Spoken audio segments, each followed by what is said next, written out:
Some of you may have heard of the amazing feat produced by ISRO, or India's space agency, where they successfully inserted a probe into Mars's orbit on the first time of trying, for a relatively minuscule $66 million back in 2014.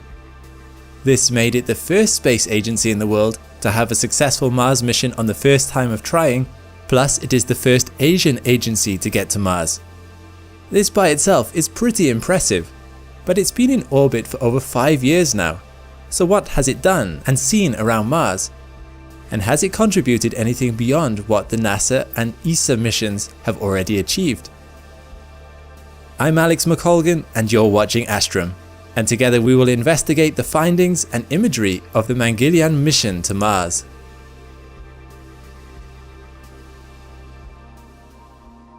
Mangalyaan launched from India in 2013 on board an ISRO rocket designed to insert satellites into orbit around Earth. As the rocket didn't have the thrust needed to get Mangalyaan to Mars, the probe had to use some of its own fuel to leave Earth orbit, which it achieved gradually over several orbits. Upon arriving at Mars, it was inserted into a highly elliptical orbit. At its furthest point, Mangalyaan is almost 80,000 kilometers from Mars, and its closest approach takes it only 420 kilometers above its surface. This orbit is much different from NASA's Mars Reconnaissance Orbiter, which remains close to the Martian surface in order to image the surface at a much higher resolution. This is due to the different science goals of the missions. Mangalyaan does seem like more of a technology demonstration mission, although scientific instruments on board had a particular focus to study Mars's upper atmosphere. However, what I really like about this mission is that they put a pretty normal camera on board to image the Martian surface. This means the raw images are true color images, seeing Mars as you would see it if you were in orbit. Having a highly elliptical orbit also means we can view the whole of Mars in one go, reminiscent of the old NASA Viking missions. I must say that at this distance, Mars is a beautiful planet. The carbon dioxide and water ice caps are visible at the planet's poles. Various shades of rock sediment and dust patches across the surface provide an interesting contrast. Craters of various sizes span the planet. And of course, some of Mars's most interesting features are visible, like its long dormant shield volcanoes and huge valley structures. What's also visible, even from this distance, are some of Mars's famous giant dust storms. In this image, the dust storm spans thousands of kilometers across the northern hemisphere. These storms can last weeks to months, almost completely blocking sunlight from reaching the surface under the densest parts. Storms like these caused big issues for the solar-powered rovers Opportunity and Spirit. Some smaller storms can also be seen in some of the other global views of Mars. Orographic clouds are often seen over the volcanoes of Mars, and yes, these are water ice clouds. Although the atmosphere of Mars is a lot thinner than on Earth, and most of its water has been lost, there is still a small amount of water vapor in the atmosphere. And in this image, we see 3 smaller volcanoes, with orographic clouds forming over Elysium Mons, the center volcano. Orographic clouds form when air is forced higher as it moves over high terrain. During a closer approach over Elysium Mons, clouds are still visible, but more apparent are the trenches around the volcano. These are called fossa, trenches formed by the stretching of the plate they reside on, often caused on Mars by the sheer weight of the nearby volcanoes. The fossa widen as more material falls in. Think of it like a series of connected sinkholes on Earth, but instead of material being eroded under the surface causing the pit to open up like on Earth, on Mars the cause is due to a fault under the surface, sometimes up to 5 kilometers deep. A close-up examination of one of the fossa reveals something interesting. Right in the middle of this image, you can see what appears to be a tall, wavy structure. Mangalyaan inadvertently captured a giant dust devil, the shadow of which stretches out for several kilometers. Once you notice that one, you'll realize there's actually a few in the image, each with a long, windy shadow. Orographic clouds have also been seen over Olympus Mons, the tallest volcano in the solar system. From the base to the peak, Olympus Mons is 3 times taller than Everest and is 600 kilometers wide. As a result, it is easily visible and recognizable even from this altitude.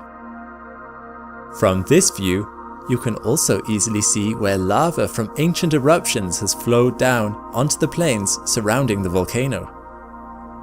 Looking a bit further across, you see 3 more big shield volcanoes, with a few smaller ones to the north. You'll also start to notice this weird patch, which looks almost like a labyrinth, aptly called Noctis labyrinthus. In a similar vein to the Elysium fossa, Noctis labyrinthus is thought to have formed because of the huge volcanoes to the northwest, but this time perhaps due to collapsed magma chambers deep under the surface. Research is ongoing. Connected to Noctis labyrinthus is the famous scar of Mars, Valles Marineris. What I really love about these images is that, just like the Viking missions, water ice fog can be seen filling the chasm. This valley is 4,000 kilometers across, and channels seem to flow out of it to the east into chaos regions, similar but smaller than Noctis labyrinthus. This hemisphere of Mars is lower than the rest, which indicates these outflow channels, which do look a lot like river channels on Earth, flowed into a once ocean. Ground-based rovers have since uncovered further evidence for this ocean, finding hydrated minerals in these regions. Another really interesting visual landmark on Mars is Kasai Valles, north of Valles Marineris. Again, this shows a very interesting outflow channel, starting in the east and flowing to the west, depositing into the same region but further north as Valles Marineris in the south. Most scientists propose these channels are carved out by mega flooding events in the distant past, when liquid water was abundant on the Martian surface. There's also some argument that glaciers carved out these channels. In fact, there are a lot of outflow regions heading into this once ocean. Here's Ares Vallis, again probably carved out by mega flooding events. All these channels are too wide to have supported a constant river system, at least at this size. A very large yet odd crater-like structure can be seen from the Mangalyaan images. This is Orcus Patera, 380 kilometers long at its longest point. Scientists are a bit baffled about how this could have formed. Craters are always circular, plus Orcus Patera isn't very deep at only 500 meters. Volcanic activity could be a cause, but there's no cauldron, and so there have been no theories that scientists can settle on so far. What do you think it could be? Some of the images focusing on the limb of the planet have also been able to see Mars's atmosphere, which I think is quite beautiful. Some very oblique shots can even see a cloud layer high in the Martian atmosphere. And due to Mangalayaan's ecliptic orbit, sometimes Mars's moon Phobos comes between the planet and the probe, imaged here against the backdrop of the planet. The last thing I want to showcase in this video is the prevailing wind direction on some parts of the planet.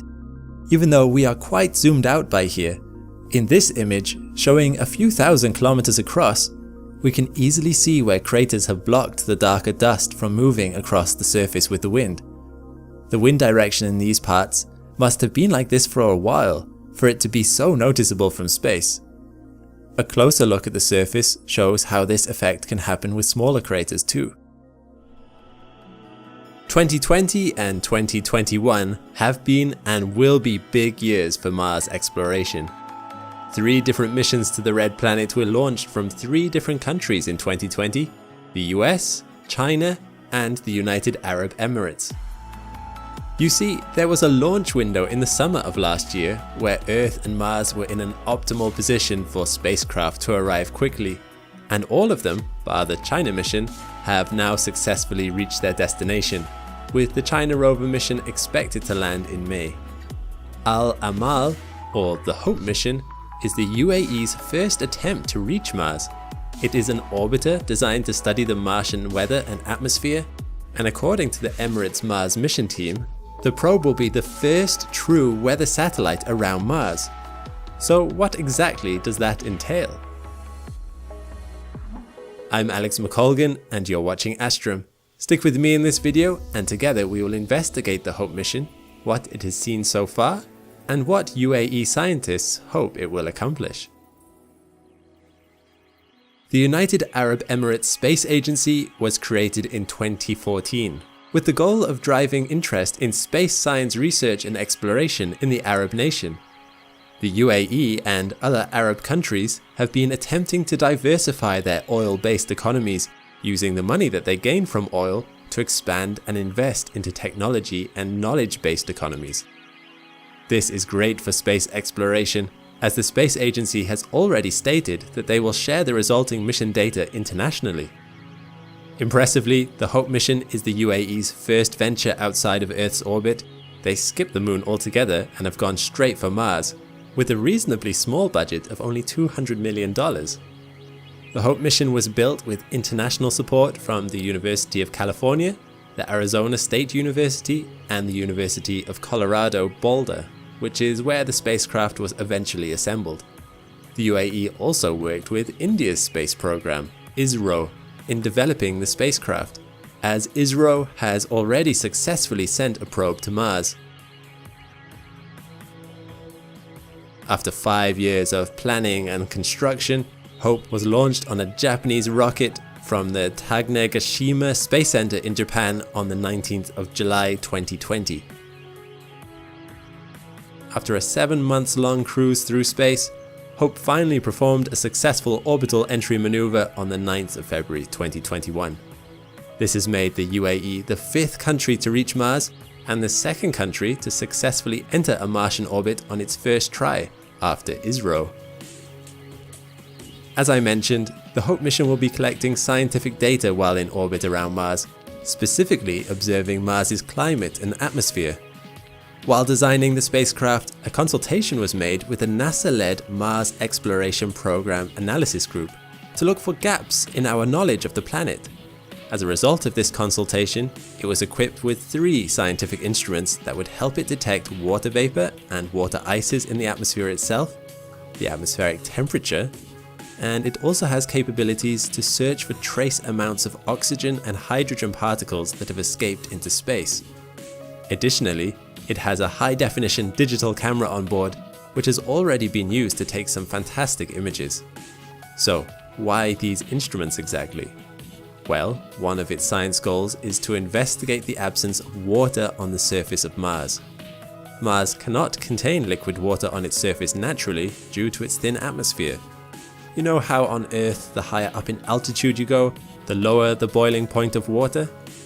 This is because at higher altitudes, the atmosphere is thinner, meaning there is less air pressure exerted on the water.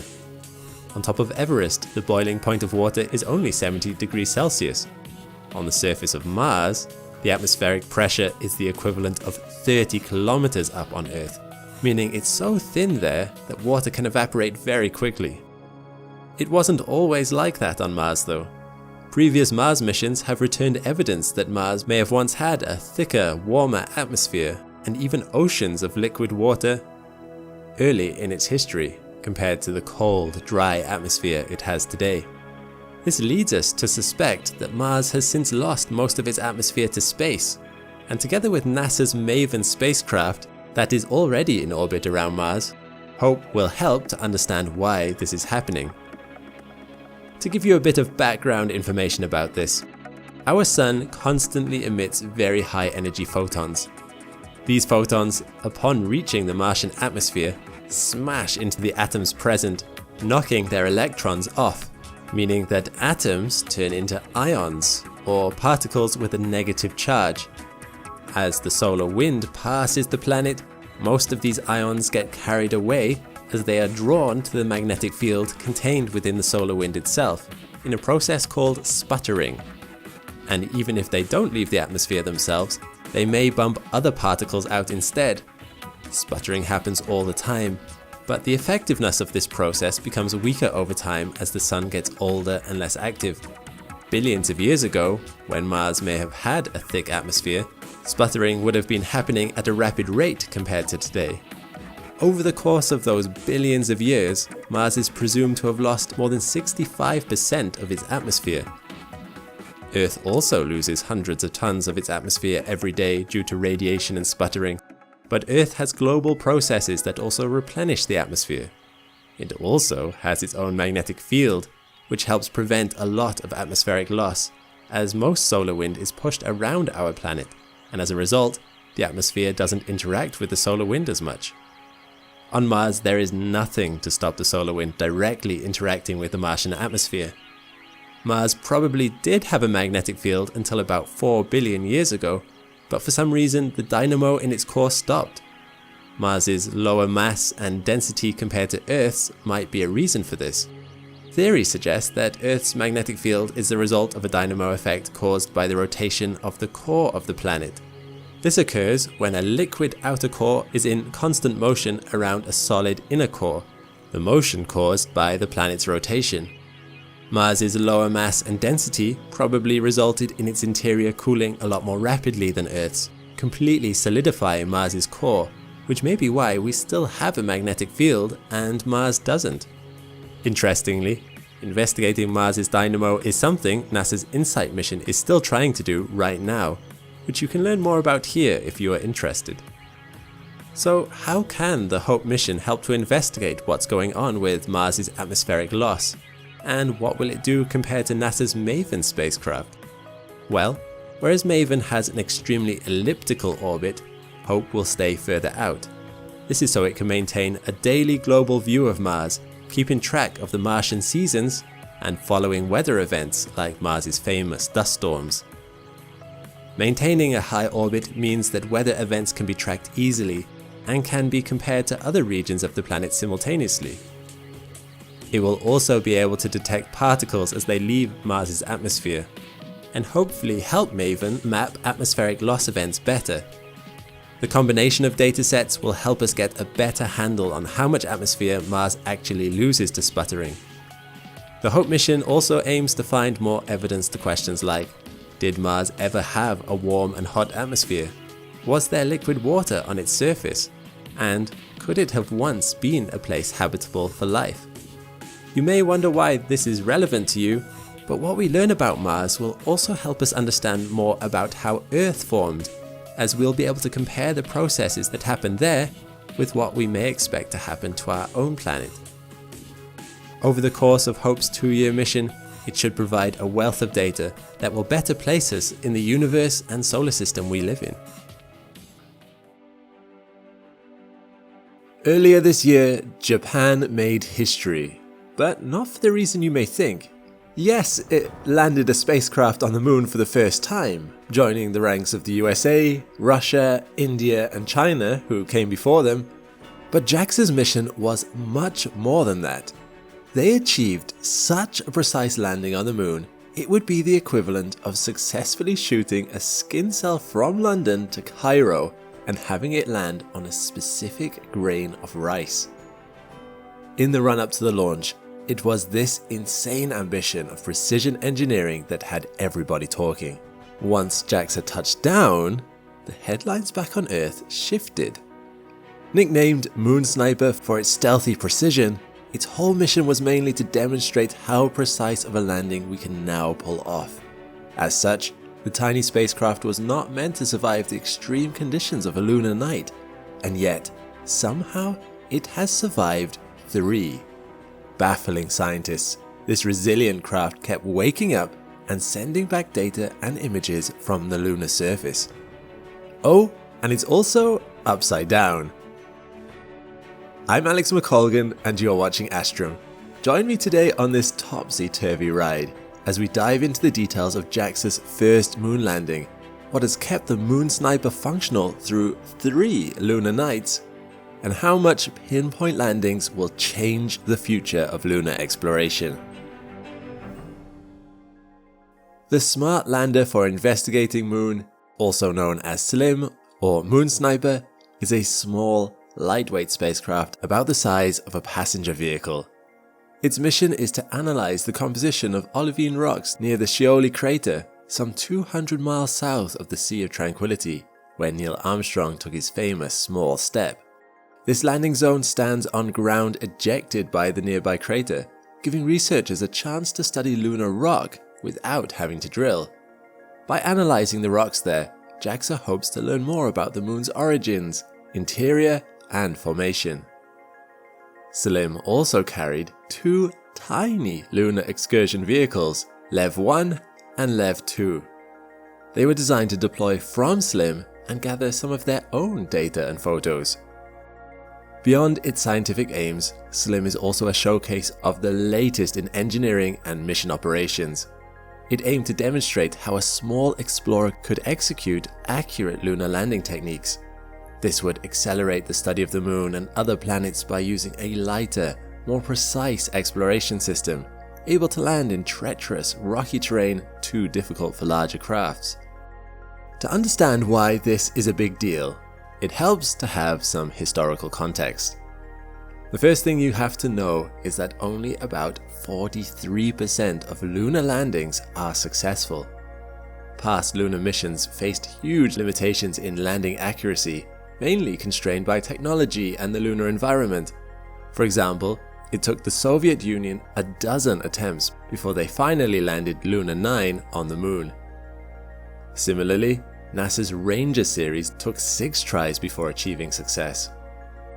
The absence of an atmosphere on the moon means that landers rely solely on engine thrust for descent, complicating the ability to adjust trajectories accurately during landing. The craft must touch down at near zero speed to ensure no instruments on board get damaged from the impact. Every single Apollo mission landed dangerously close to rocks, craters, or slopes that could have caused serious damage, with very limited ability to make adjustments in real time. The Apollo missions also all landed on the near side of the moon, close to the equator and in almost perfect lighting conditions, to make touchdown as safe as possible. The downside of this, though, is that NASA was always sending spacecraft to the same patch of moon, meaning actual exploration of the surface was limited to this specific landing zone. If we could make a spacecraft capable of landing in a super precise landing zone, we could send it to explore whatever and wherever we like. Scientists would be able to carry out targeted studies of different rocks and soil types without relying on rovers to travel long distances. This reduces mission complexity and cost, while opening avenues to explore new lunar regions. Moon Sniper's mission cost $120 million. For comparison, the 4 lunar rovers built for Apollo 15, 16, and 17 cost $38 million to develop back in 1972, which would be about $286 million today. More recent rovers, such as the Chandrayaan-2 and Chang'e 4, cost about $141 million and $180 million respectively. And this is exactly what researchers are working on, with excellent progress. A landing footprint, also known as a landing ellipse, is the area of uncertainty of a spacecraft's landing zone on an astronomical body. Back in 1969, Apollo 11's targeting ellipse was 18.5 kilometers by 4.5 kilometers. Fast forward to 2013, and China's Chang'e 3 launched with a landing ellipse of 6 kilometers by 6 kilometers. In January 2024, a JAXA lander made Japan the 5th country to land on the moon, touching down just 55 meters from the center of its 100 meters by 100 meter target ellipse, a target 8,325 times smaller than Apollo 11's. Let's take a closer look at the technology that made this possible. Moon Sniper was able to land as precisely as it did thanks to its vision-based navigation system, which JAXA refers to as Smart Eyes. By continuously capturing images of the moon's surface as it descends, the spacecraft is able to locate itself in real time on orbital maps made by data from other lunar rovers, including NASA's LRO, India's Chandrayaan-2, and Japan's Selene. These positions were then matched to a broad map encompassing its location to determine the exact landing site. By processing the images in real time, Moon Sniper can adjust its trajectory, literally on the fly, enabling it to hit its target with pinpoint accuracy. Weighing just 200 kilograms without propellant, a successful SLIM landing would demonstrate that small, lightweight spacecraft can accomplish complex lunar exploration missions. Except, SLIM didn't exactly stick the landing. While JAXA managed to land the craft on target, it sort of toppled over at the last minute. But after such a precise approach, what caused this grave malfunction? On the 6th of September 2023, JAXA launched SLIM on course for the Moon. It arrived in orbit on Christmas Day 2023 and eventually approached for landing on January 18, 2024. As Japan watched on intently, the approach was live-streamed. One mission team member dubbed the deceleration to landing as expected to be a breathless, numbing 20 minutes of terror. As it made its descent to the lunar surface, one of SLIM's two main engine nozzles mysteriously detached 50 meters above the Moon's surface. This off-center thrust caused it to gain lateral motion, which it tried to stabilize unsuccessfully with its smaller thrusters. The incredible thing is that SLIM was able to identify the anomaly in its descent and find a safe spot to touch down, avoiding a crash. SLIM tipped over onto its nose, as seen in images from one of two autonomous probes SLIM released before it touched down.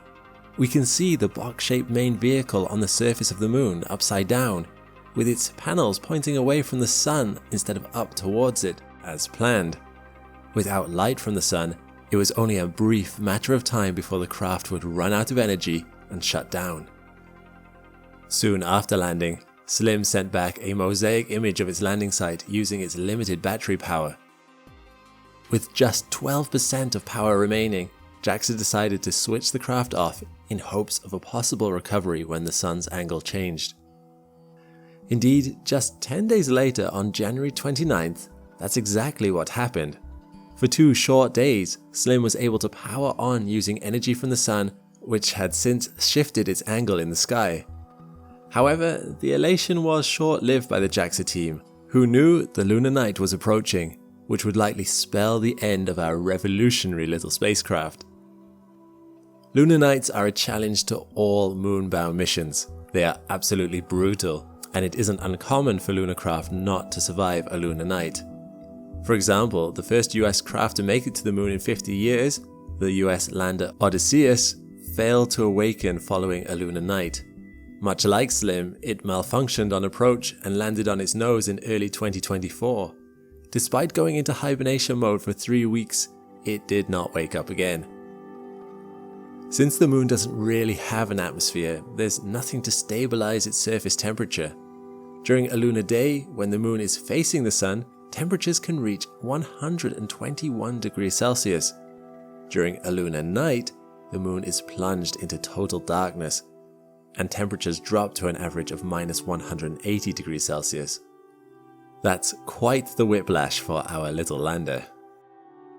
What's more, days and nights on the Moon aren't like the 12-hour days and nights on Earth. They last 14 days each. That's a fortnight of searing heat, followed by a fortnight of total freezing darkness. SLIM wasn't designed to withstand a lunar night, so on the 31st of January, the mission team put it into a hibernation state for the next 14 days. It was not expected to survive. But the hopeful crew decided they'd try to establish contact after the Sun rose again, just in case. On the 26th of February, JAXA attempted to re-establish contact with SLIM, with few expectations. Imagine their total shock and elation when SLIM responded. Their miracle moon sniper survived its first lunar night and started sending pictures back to Earth. It gets even better. After 2 weeks of data and image collection during its second lunar day, JAXA set SLIM into hibernation once again. Surviving one lunar night is no small feat. No one expected SLIM to survive a second one, but somehow it did. On the 21st of March, JAXA confirmed they'd received more communication from SLIM following its second lunar night. The pattern continued in late April, when even more pictures were sent back from the lunar surface following its third lunar night. SLIM had totally defied the odds, maintaining its functionality through intense levels of heat and cold, which could destroy most electronics not specifically designed for these conditions. Somehow SLIM still managed to send back data and images following 3 lunar nights. These images of the surrounding moon rocks will help researchers better understand lunar geology. In one image, SLIM took a close-up photo of a moon rock called Toy Poodle, using a special multiband camera. Despite the blur, geologists can use this to distinguish between the different materials that make up the rock, giving clues as to how the moon formed. Following the 4th lunar night, JAXA attempted once again to re-establish communication with SLIM. However, as of the 27th of May, they've been unable to confirm successful communication with the Moon Sniper. Despite all its heroic efforts, it's likely it has fallen silent once and for all. Still, JAXA's first lunar touchdown is a breakthrough in interplanetary travel. Demonstrating the feasibility of such pinpoint landings opens the door to many other possibilities. One key area of interest to scientists is the South Pole Aitken Basin, where the moon's mantle is suspected to have once been exposed on the surface. NASA is also planning a return to the moon in 2026 with the launch of their Artemis missions. Pinpoint touchdowns like the one executed by Moon Sniper may be vital in helping us get to water ice lying in permanently shadowed regions, which until now have been inaccessible. Moon Sniper stands as a testament to all the progress and innovation we've achieved since the last lunar era of the late 60s and early 70s. As both public and private interest in revisiting the moon continues to grow, missions like Moon Sniper give us a glimpse into what the second lunar era might have in store for us.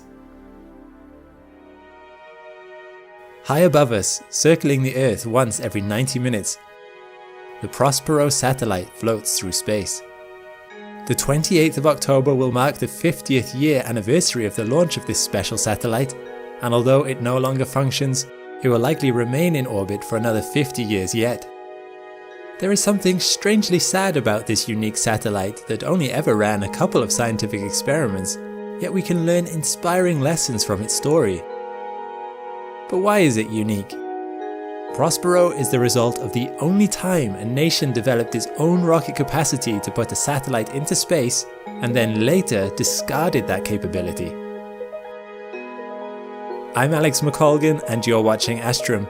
Join with me as we uncover the early days of space exploration history of my home nation, and the first and only time they put a satellite into space using a rocket of their own making. Today we will be exploring Prospero and the Black Arrow program of the United Kingdom. The UK officially joined the space race in 1962 when they became the third country to operate a satellite in space, after Russia and the United States. However, that satellite, Ariel 1, was not launched using a UK rocket, but was instead carried into orbit by NASA. And as America and the USSR were starting to gear up for their journey to the moon, the United Kingdom was eager not to be left behind. The Royal Aircraft Establishment, which was the closest equivalent the UK had to their own space agency at the time, first proposed the idea of developing their own rockets in 1963. Up until then, UK rocket science was mostly military in nature. Blue Streak and Black Knight rockets were developed using the scientific knowledge of German scientists who'd been brought to Britain after World War II, much like what happened in America around the same time, and they were intended to carry nuclear payloads. However, the RAE wanted to make rockets carry satellites into space for scientific and communication purposes.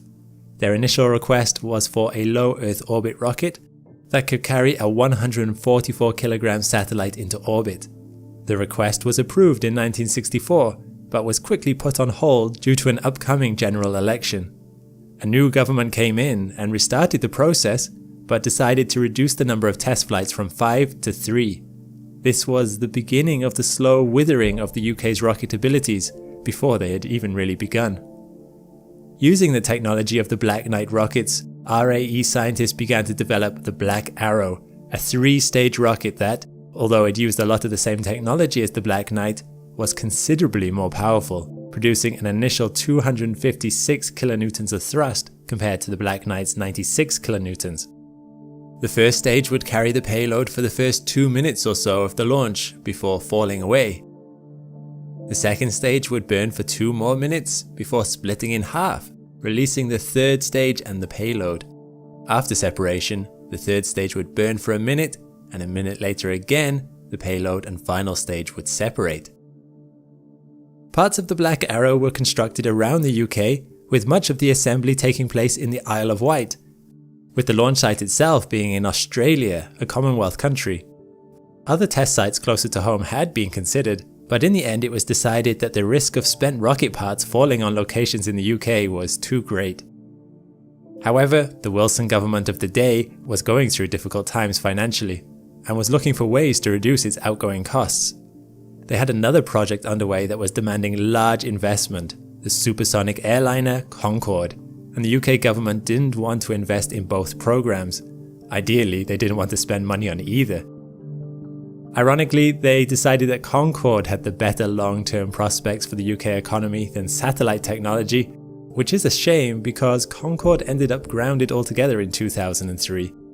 It wasn't that they didn't think satellites would benefit the economy, it was that no one could agree on who should cover the development costs. On top of this, unfortunately, the Black Arrow program began to run into technical problems too.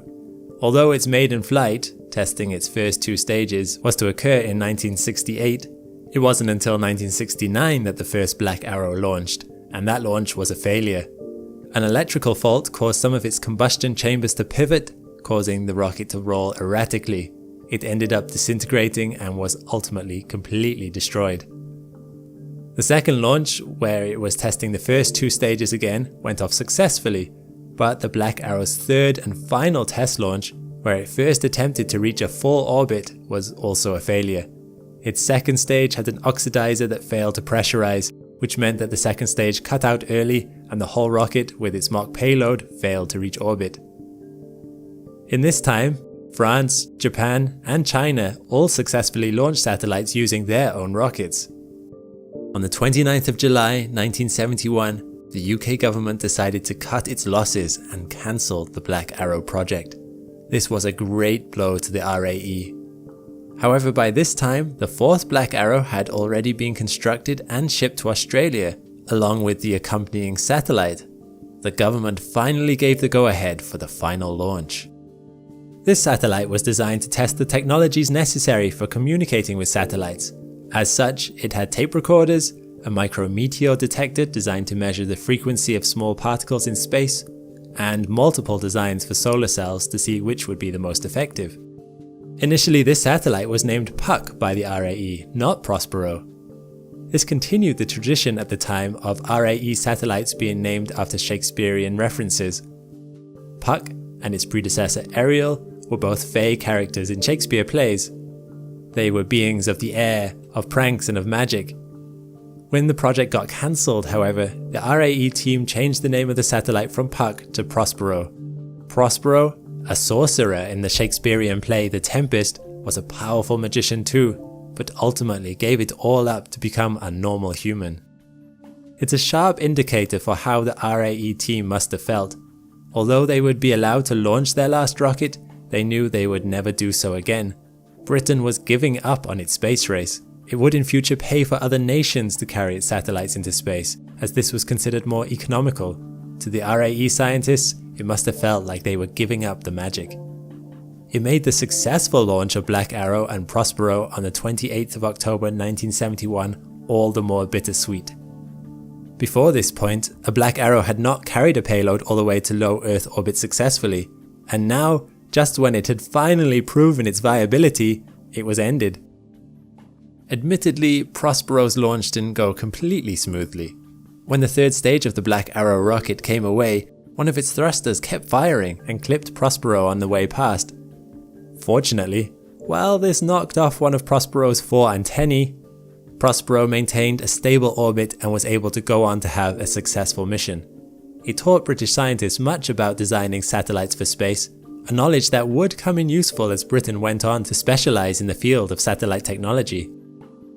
Unlike in other nations, like the US, the successful launch of their first satellites did not even make the UK front page news. The public didn't really notice it had happened. It was a full 2 days later before any newspapers even mentioned it. UK government acknowledged that the successful launch was excellent news, but did not restart the program. Britain became the 6th nation to launch a satellite into space using their own rocket. In 1973, Prospero's tape recorder stopped working. It could still be contacted, but government scientists eventually stopped doing so when they closed their satellite monitoring station in 1996. Prospero was officially deactivated. However, it didn't immediately go silent. Amateur satellite enthusiasts continued to contact Prospero until about 2004, where its faint signal powered by its solar panels could still be heard. As we near the end of October 2021, we approach the 50-year anniversary of Prospero's launch, although Prospero has now gone silent. And that might have been the end for Prospero and the Black Arrow project if it hadn't been for an unexpected twist in the tale. Thanks to the massive growth of the space industry, in 2010, the UK government decided to get back into space. It created the UK Space Agency and is building several spaceports to begin developing once again its capability for rocketry. And thanks to the advances made in satellite technology in the intervening years, satellites are smaller now than they used to be a few decades ago. As such, only a smaller rocket is needed to carry such payloads into low Earth orbit. A rocket just like Black Arrow. In fact, Black Arrow is so ideal for this niche that the Edinburgh-based space technologies company Skyrora has based their rockets heavily on its design. Their Skyrora XL rocket has similar dimensions as the Black Arrow and uses the same type of kerosene and hydrogen peroxide mix for their fuel. In 2018, the company acquired the remains of Black Arrow R3 to display in their offices in respect to the legacy of this great rocket. And crazily enough, as part of an effort to remove space debris from orbit, they even have plans to find Prospero and bring it back down to Earth intact. So perhaps Prospero will not end up lonely and forgotten. Although it seemed for almost 50 years that Prospero and Black Arrow were a mere footnote, a failed experiment as part of an effort that was doomed before it even began, their legacy is proving much more influential than any of the RAE scientists could have predicted at the time. And perhaps the magic does not need to be given up after all. No one man builds a spaceship. The Jupiter Icy Moons Explorer has just launched, and it would be easy for me to say that ESA made it. But while that is true, that glosses over the colossal process that took a vague idea on a design board and turned it into a fully realized behemoth of metal and carbon fiber, hurtling up through the atmosphere. Building a probe like JUICE is a massive undertaking. For JUICE, it was a task that involved 18 countries, 60 companies, 11 years, a 5-city tour, and 350.8 million euros of technical expertise, equipment, and resources. By delving into the story of the creation of JUICE, we gain a greater appreciation for the incredible process by which such craft are made. JUICE launched on the 14th of April 2023. But that is only half the story. I'm Alex McColgan and you're watching Astrum, and it's time to explore the first half of the journey of JUICE, the half that took place before the probe even left Earth. Jupiter's icy moons, Callisto, Europa and Ganymede, hide a fascinating secret beneath their surface. All are thought to house deep subsurface oceans, some of them larger than the combined oceans here on Earth. These are of immense interest in the scientific community, as such large bodies of water could potentially make these moons habitable. Water and nutrients are two of the key ingredients for life. We have deep sea ecosystems here on Earth that thrive on nothing else. Could microbes also have formed in the depths of the moon's icy oceans? Without more information about those oceans, it's hard to tell. What exactly do they look like? What are their features? What are they hiding? Where is their liquid and where is their ice? By better understanding these icy worlds, scientists can gain insight into how they formed and evolved in the past, and can better predict the odds of life emerging in them and other icy worlds outside our solar system. As such, it was decided on the 2nd of May 2012 that a new mission to explore these moons should be launched. JUICE beat out budget proposals for a new gravitational wave observatory and an advanced telescope for high-energy astrophysics, becoming the European Space Agency's main focus for a large-scale mission over 2015 to 2025. But that decision needed refining. JUICE was still only a partially formed idea. Even once it was decided that Jupiter's icy moons should be explored, the next question was, what scientific instruments should JUICE carry to explore it? So just 28 days after JUICE was announced, ESA reached out to the wider scientific community, asking them what they would like to see on JUICE. In the end, 10 scientific instruments were selected, including cameras with a spatial resolution as fine as 2.5 meters per pixel, spectrometers picking up features down to a resolution of 75 meters, a laser altimeter, and plasma and particle monitors. A magnetometer would study Jupiter's magnetic fields, and an ice-penetrating radar would peer through its surface to see the structures that lay beneath. These parts would be provided from various member states of the European Space Agency, 16 nations in total. Along with them, the US and Japan space agencies would also contribute. Airbus Defence and Space was selected as the primary company in charge of building JUICE. ESA had set the expectations for the mission, but it was up to Airbus to design, develop, integrate, and test JUICE before delivering it to the Guiana Space Center in France to be launched. And it would be no easy task. JUICE would be a solar panel probe working at the limits of how far from the sun solar panels could be expected to function. At 740 million kilometers, sunlight is so dim, it's equivalent to about 3% of what we see on Earth. The panels for JUICE would need to be massive, 85 meters squared, to provide JUICE the power it needed for its various instruments. Those instruments would need to be protected. Jupiter's environment is full of intense radiation, which will damage unshielded components. Passing through its shadow is so cold, temperatures reached minus 250 degrees Celsius. But JUICE would be passing Venus on its way to Jupiter, as part of one of many gravity assists, so it would also need to be able to endure hot temperatures. It was there to study magnetic fields, so its own internal electronics couldn't create magnetic fields able to interfere with its sensors. And as there was a chance it was heading to environments where life could thrive, the utmost care had to be taken that no Earth-based bacteria would be introduced to those environments once the mission was over, and JUICE crashed into the surface of Ganymede. These designs took time, and it wasn't until 2017 that Airbus felt that the designs were complete. Later that year, the first parts started to come to life. One such part was RIME. JUICE is a big craft, and its radar for icy moon exploration is a massive 16 meters long. It would be incredibly sensitive, able to see through 9 kilometers of ice to make out structural details to a resolution of 50 meters. Testing the part involved creating a model version of JUICE and then hanging it below a helicopter, which then flew it over the field near Friedrichshafen, Germany. I wonder how far into the Earth it was able to see. It must have been a fun sight for any residents in the area. Another model was heat tested in Noordwijk, the Netherlands, at ESA's main facility for spacecraft development and testing, ESTEC. JUICE's parts would need to endure the freezing cold of space, so technicians there used liquid nitrogen. They had 25,000 liters of it to freeze the chamber down to minus 180 degrees Celsius.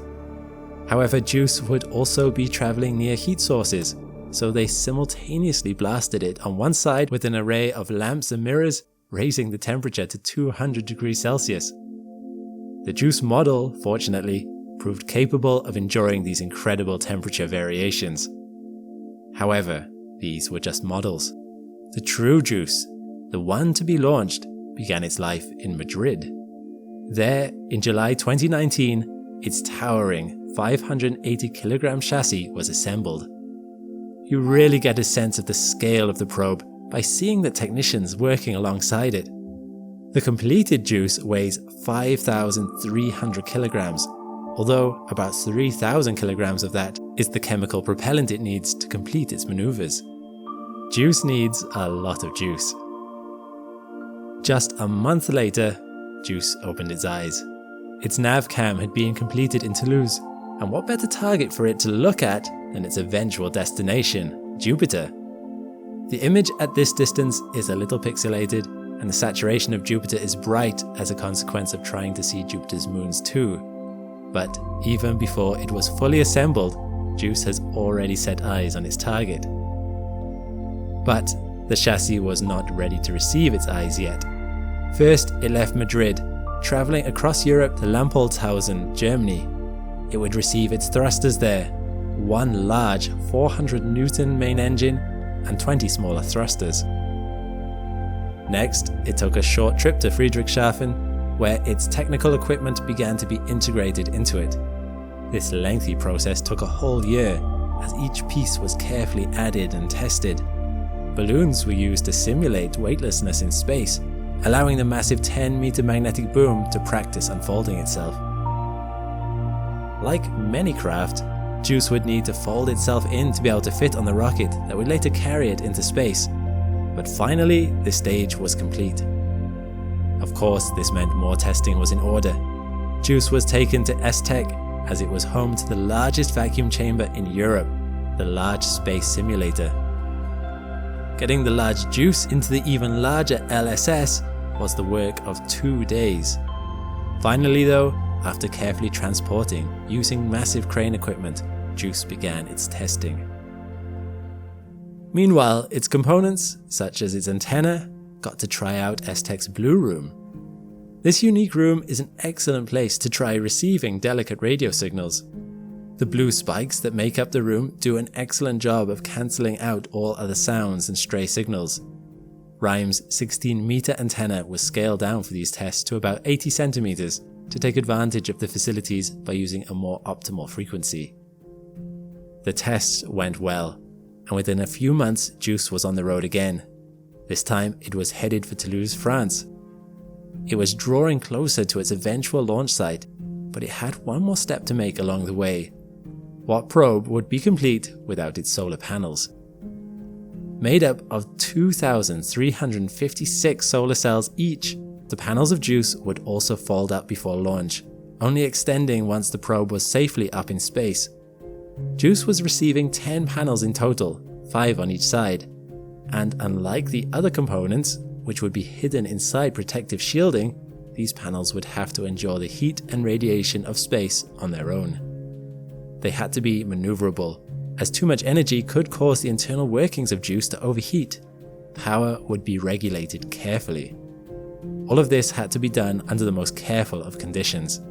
Clean rooms were used all along this process to reduce the risk of dust and bacteria getting onto the equipment. JUICE was a little behind schedule, so had to be flown into Toulouse, representing one of the first times this had happened.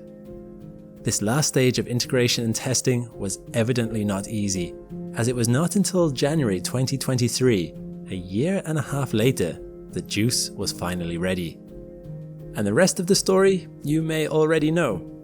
JUICE was taken to French Guiana, and on the 14th of April, aboard an Ariane 5 rocket, was launched into space.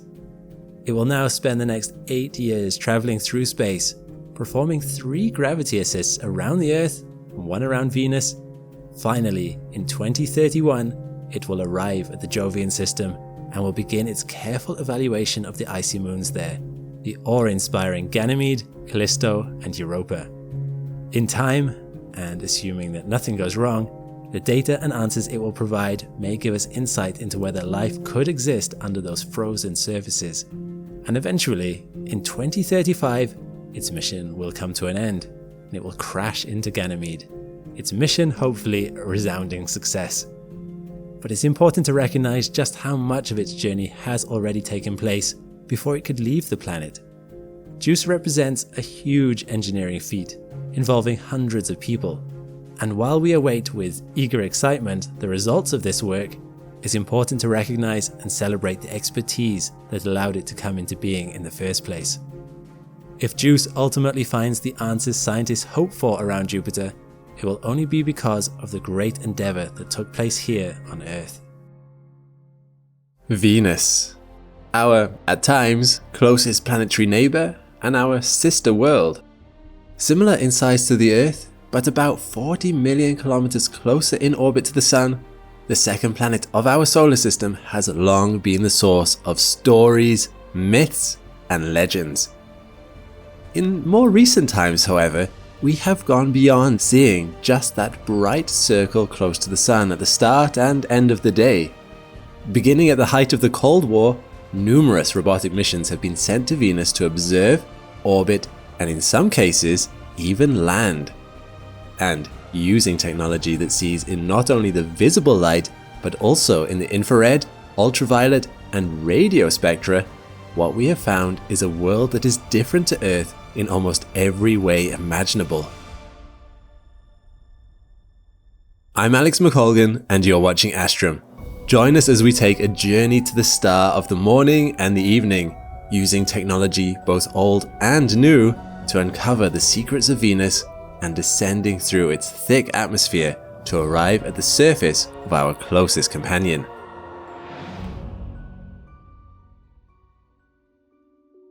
As the second brightest object in the night sky, and also the closest, barring the moon in terms of distance, sometimes, Venus has always attracted attention from those who would gaze up at the heavens. But even today, interplanetary travel is hard, and at the height of the Cold War, it was even harder. Of the 15 missions launched to explore Venus between 1961 and 1967, only 3 were classified as successes in terms of fulfilling their specific objectives: Mariners 2 and 5 from NASA, and Venera 4 from the Soviet MPO Lavochkin. Successful atmospheric entries with Venera 4, 5, and 6 soon followed, and in late 1970, the USSR finally passed a massive milestone with Venera 7, the first space probe to land on the surface of another world and last long enough to send back information about it. Let's now take a journey together with that same spacecraft, descending through what was found to be the many layers of the Venusian atmosphere that it found, and finally arrive on the surface. Still drifting through space, Venera turns towards Venus.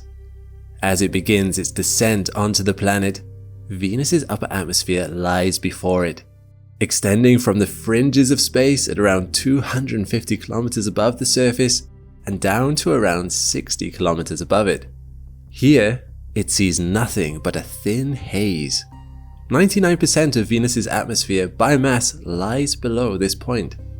This makes Venera's descent through this layer easy enough, in very much the same way as our own atmosphere would be at similar altitudes.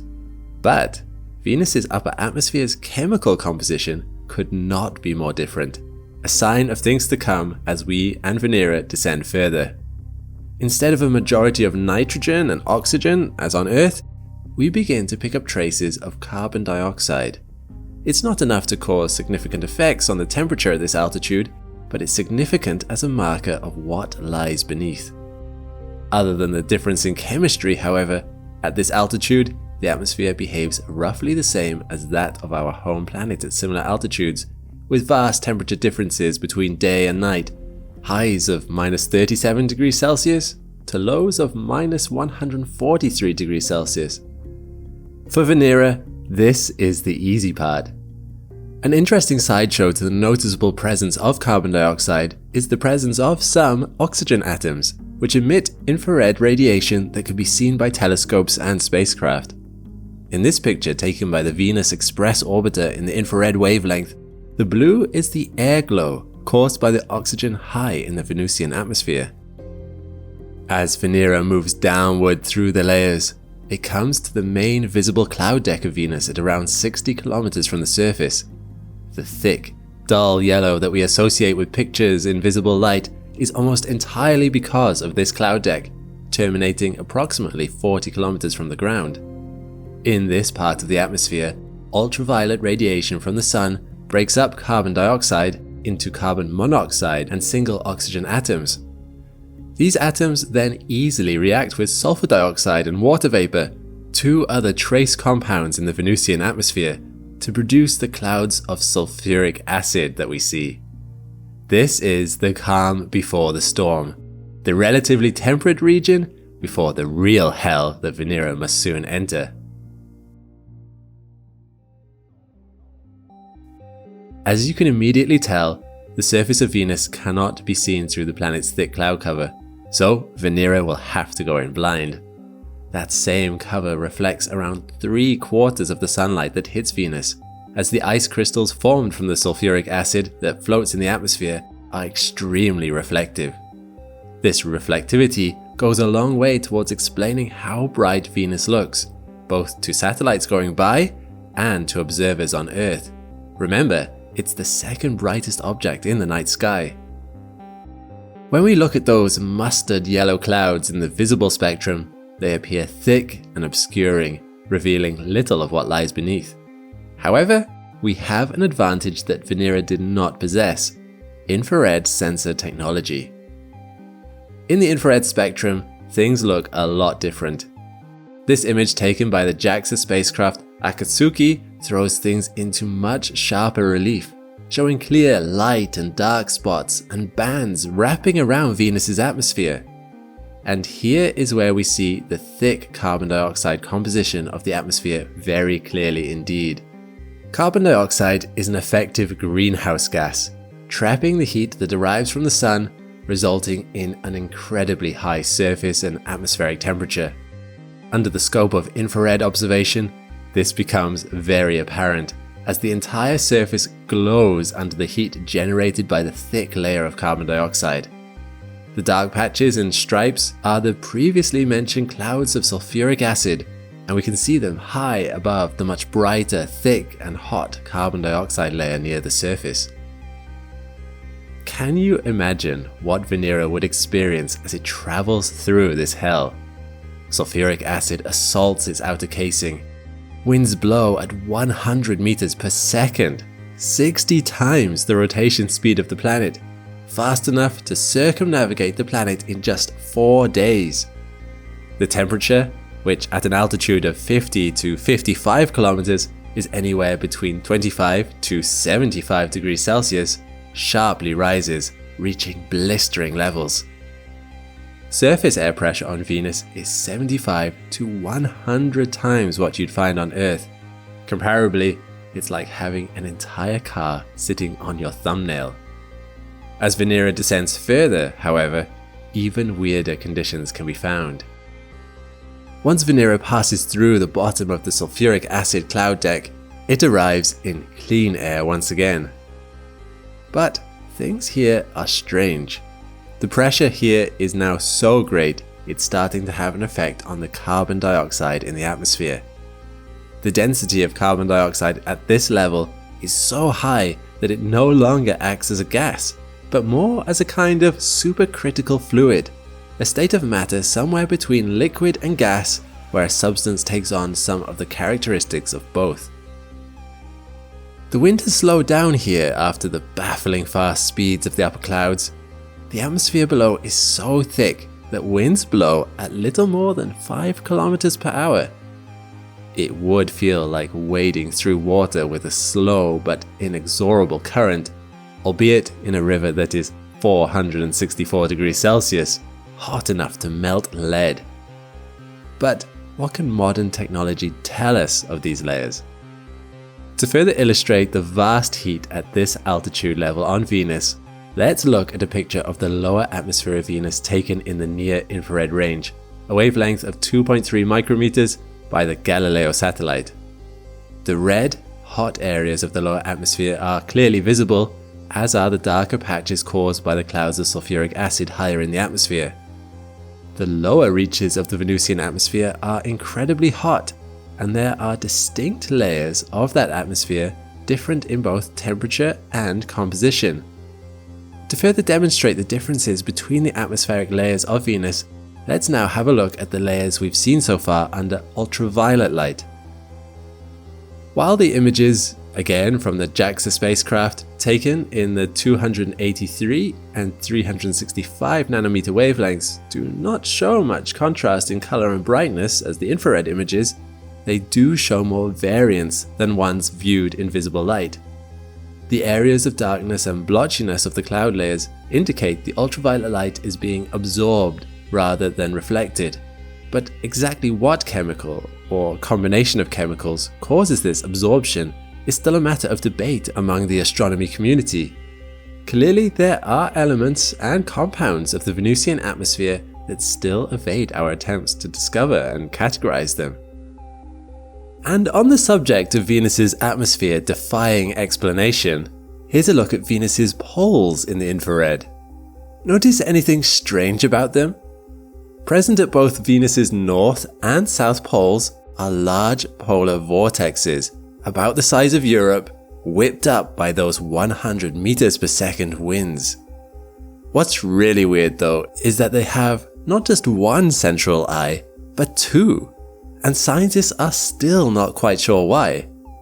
Venus's complex, highly variable polar vortexes are extremely hard to model, as they can change on timescales of less than 24 hours, making them quite the mystery.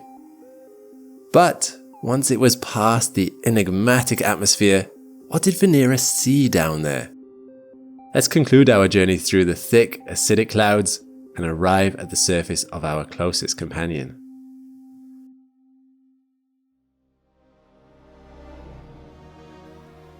Earlier, we saw the very first image ever sent from the surface of Venus. Due to the massive clouds of sulfuric acid obscuring any kind of view from space, the only images of Venus that show the surface in visible light are those that have been taken from a lander on the surface.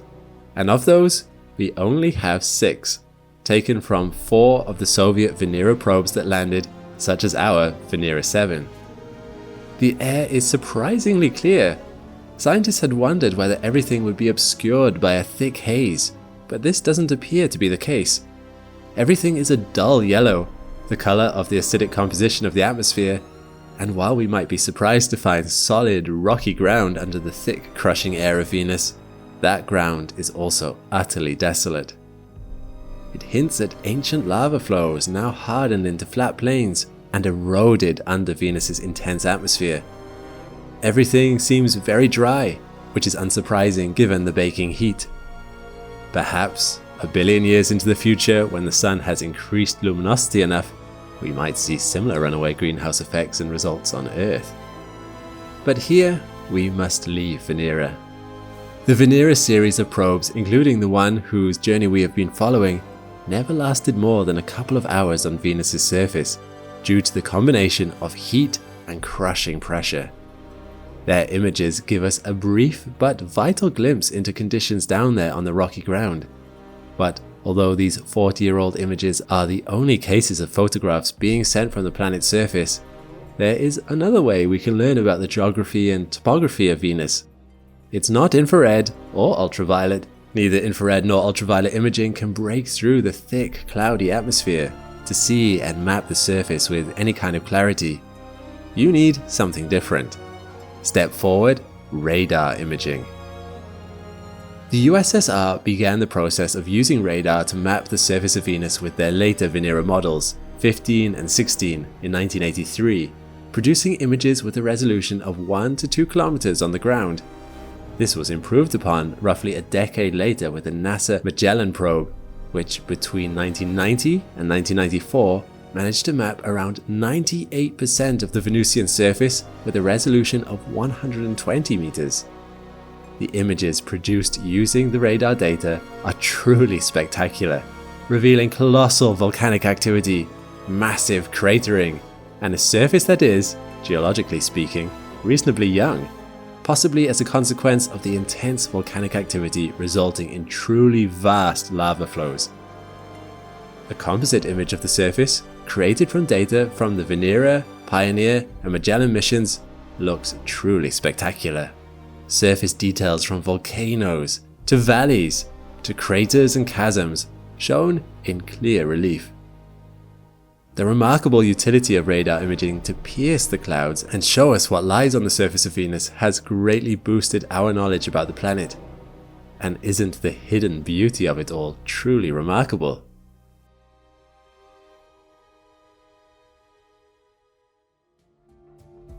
So, with all we now know about our nearest planetary neighbour, what remains to be discovered from Venus in the future? The answer is a lot.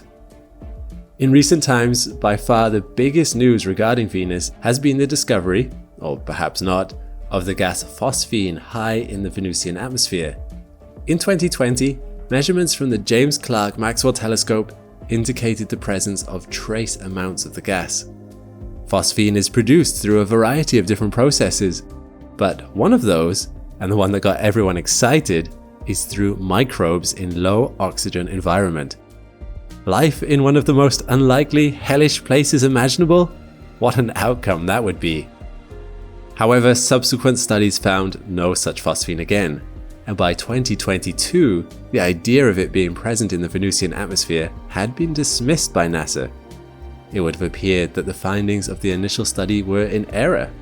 But then, Professor Jane Greaves of the University of Cardiff went on record at a prestigious meeting in 2023 that the JCMT had found phosphine once again, this time deeper within the atmosphere of Venus. Hopefully, future missions will give us a definitive answer to this truly tantalizing question. Many other questions await answers too. Why, for instance, did two planets, Venus and Earth, so similar in size, evolve so differently?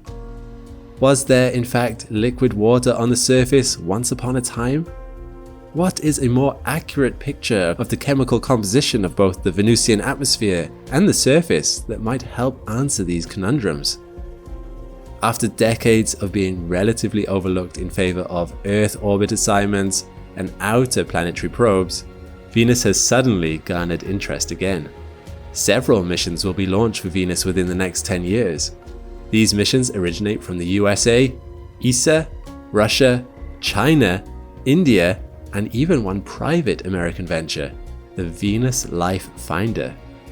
With any luck, one, more, or all of them will lead us on a voyage of great discovery about our beloved star of the morning and evening, divulging a wealth of information and answering some of our burning questions about Venus. So there we have it. Looking at Venus through a variety of differing wavelengths has given us far more knowledge than visible light alone could give. We have been able to discern volcano and crater formations through kilometers of opaque clouds, determine some of the chemical composition of both atmosphere and surface, and use infrared imaging to make the invisible visible to us. All of these have granted us precious hints as to why the conditions on it are so extreme, and just maybe that there is the possibility, however slim, of simple microbial life on our closest neighbor. By 2045, America might not be the dominant space power. In April 2021, the Director of National Intelligence produced a report claiming that within 3 decades, another country was on course to match or even exceed the US as a world-class space leader. And even by 2030, that other country probably would achieve world-class status in all but a few space technologies. You might be able to guess which country it is. China. There's plenty of reason to believe this might be the case. China's economy over the last 50 years has rapidly caught up to that of America's, with some analysts predicting it will overtake the US by 2035. And while the United States is significantly in the lead when it comes to space expenditure, China is currently in second place and doing some technically very impressive things even with the smaller budget. You might have heard that China has landed a rover on Mars, making them the second nation to ever do so, and even became the first to send another rover to the far side of the moon.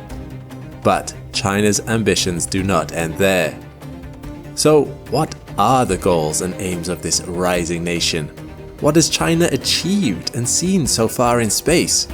Where do China's leaders hope for their space program to be in 10, 50, or even 100 years? And what projects are Chinese scientists working on that led American analysts to worry that NASA's lead is rapidly eroding? I'm Alex McColgan, and you're watching Astrum. Join me today as we take a closer look at the US's biggest rival in the modern space race and see what the future might hold based on China's ambitious plans for our solar system. To begin with, China was not always a great space power. Back when Mao Zedong declared the official formation of the People's Republic of China in 1949, the country as a whole did not have the industrial capacity to keep up with the likes of America and the USSR. So, around the time the Soviet Union kick-started the first space race in the mid-1950s, China's Communist Party saw the need to attempt to revolutionize their largely agricultural nation into something more modern. However, their great leap forward turned into a great leap backwards, as farmers uprooted from their private farms and reorganized into communal labor farms and factories were unable to even produce enough food to match their prior output, leading to 30 to 45 million deaths from starvation and execution. China's economy actually, and unsurprisingly, shrank during this time.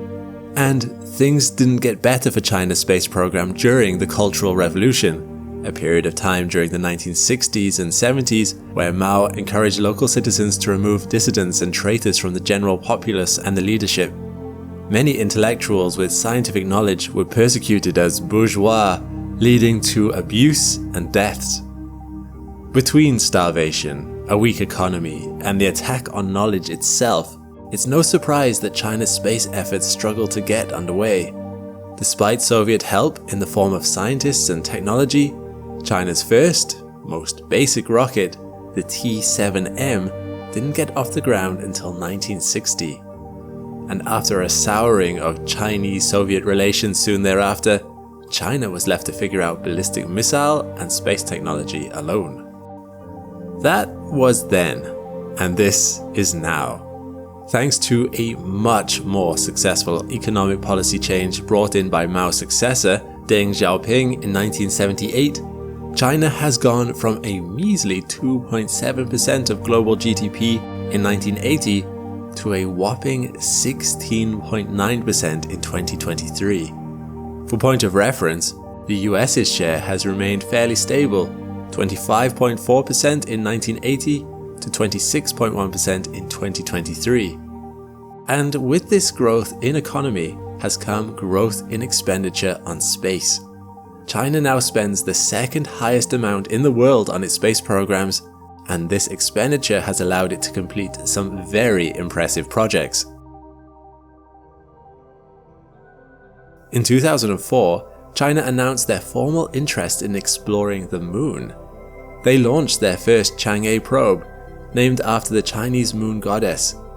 In 2007, in cooperation with ESA, Chang'e-1 orbited the moon and mapped its surface, completing the objectives China had set for it. But this was far from the end goal. China was laying the groundwork for a more thorough explanation of our closest neighbor. In 2013, Chang'e-3 became the first Chinese probe to soft land on the lunar surface, making China the third nation to ever accomplish a landing like this. But China wasn't content with being third. So, in 2018, they attempted something that had never been done before, a landing on the far side of the moon. The far side of the moon is cut off from communications with Earth, meaning the only way it's possible to coordinate a landing there is through the aid of an intermediary spacecraft to bounce signals. In spite of the challenging nature of this task, Chang'e 4 completed a successful landing and even brought with it a small biosphere with seeds, fruit fly eggs, soil and air to see how this little mini ecosystem would handle conditions on the moon.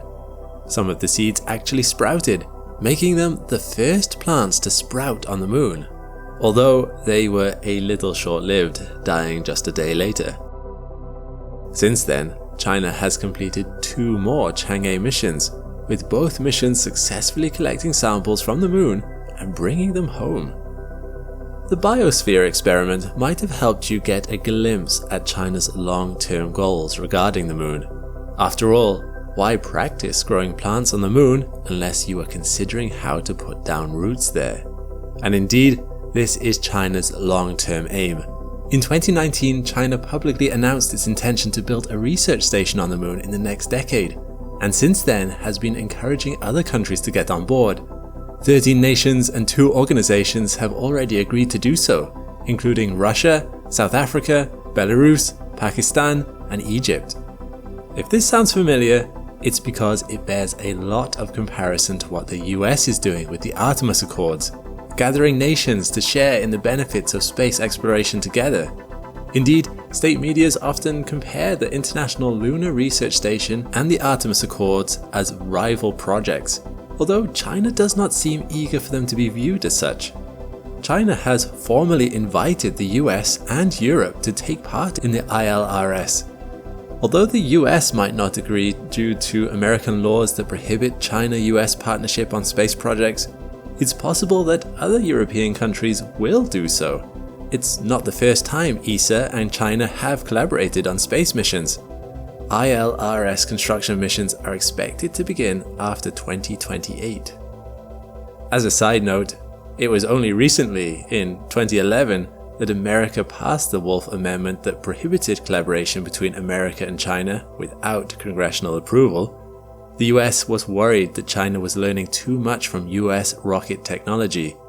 They didn't want China to get to places like the moon before them by piggybacking off their technology. China's eyes turn further than just the moon though. Just like the US, China has been considering exploring other planets in the solar system. In February 2021, China's Tianwen-1, meaning questioning the heavens mission, successfully entered Mars's orbit. It consisted of 2 parts, an orbiter and a rover named Zhurong, which landed a month later on the Martian surface, making China the second ever country to land a rover on Mars. Zhurong spent about a year on Mars using its radar instruments to map out subsurface water. It even had a camera similar to Perseverance, capable of zapping rocks to better understand their chemical composition. Once again though, this was just groundwork. China intends to return samples from Mars's surface to Earth by 2031, which, if achieved, would be about a decade ahead of NASA's own sample return plans, which are currently still very much in the development stage. Retrieving samples from Mars for study would be great for scientific research, as Earth's scientific equipment is much more advanced and precise than anything you can fit on a rover, and it will undeniably be a distinct advantage for a nation considering how best to build permanent structures on Mars, as they consider materials they might be able to source on site. A key to all this is China having a strong enough launch vehicle, whether it's transporting base components to the moon or Mars. Having a powerful, cost-effective, and preferably reusable rocket will open up the heavens to China's ambitions. It should be no surprise to you that such a rocket is well underway. The Long March 9 will be a super heavy variant of the Long March series, aiming to carry payloads of up to 150,000 kilograms into low Earth orbit. If this sounds familiar, it's because it's a similar number to what SpaceX's Starship is aiming to achieve. The rockets are similar in more ways than one. Long March 9 will, in time, become a reusable rocket, although initial versions that will be ready by around 2033 will only have one use. The savings this provides is a game changer for any deep space construction projects China hopes to complete. An average Long March rocket costs about $3,000 per kilogram to get mass into orbit. The reusable nature of the Long March 9 could drop this to as low as $1,500. effectively cutting their launch costs in half. And China does indeed have other deep space construction projects. China has its own permanent space station, the Tiangong, or Heavenly Palace, a smaller space station than the ISS that's only able to house 3 astronauts in its 3-module setup, compared to the ISS's 7 astronauts in 18 modules, but still remains an impressive feat of engineering and physics. The space station's primary core was launched in 2021, with 2 earlier generations tested in 2011 and 2016. Tiangong has been the home of many Chinese astronauts, or taikonauts, spacewalks, and shares an orbit with the Shanshan Space Telescope, making it a good staging point for any repairs that telescope might need. China wanted its own station in part because China was excluded from the International Space Station. Again, US law prohibits China and the US from working together when it comes to space, for fear of China stealing technological secrets. For the record, NASA and Chinese scientists are much more in favor of cooperating. For instance, when China got samples from the moon, NASA scientists petitioned Congress to allow them to take a look at what China found. China itself was more than happy to share. Building international goodwill seems a core part of its long-term space aims. China's space station is similarly open to other nations for doing scientific experiments, and although no other nations have as yet visited the smaller 3-module space station, 9 different international scientific projects from 17 different countries have been agreed, including participation by UN members. Again, scientists generally do not mind what country other scientists are from, as long as they have a good chance to do good science together. It tends to be governments that do not entirely trust other governments' motivations, although perhaps this is for good reason.